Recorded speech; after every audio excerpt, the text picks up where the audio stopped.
Welcome back to another episode of Let's Talk About EDC. Top five carry items. Number four. Multi-tool. Multi-tool. This is the Ozark Trail.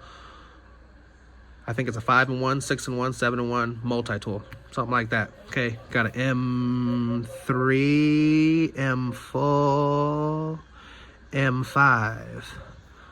Or no, M5, no, M4, M5, M6 millimeter pry bar, flathead, bottle opener. Basics. Lanyard hole, let's go. Okay, self-explanatory. You don't leave home without one, no. Okay, in a pinch, this will get you out of one. So, where would it rank on your list? Would it make your top 5? We'll leave the conversation right there. If you have anything to add, drop a comment below.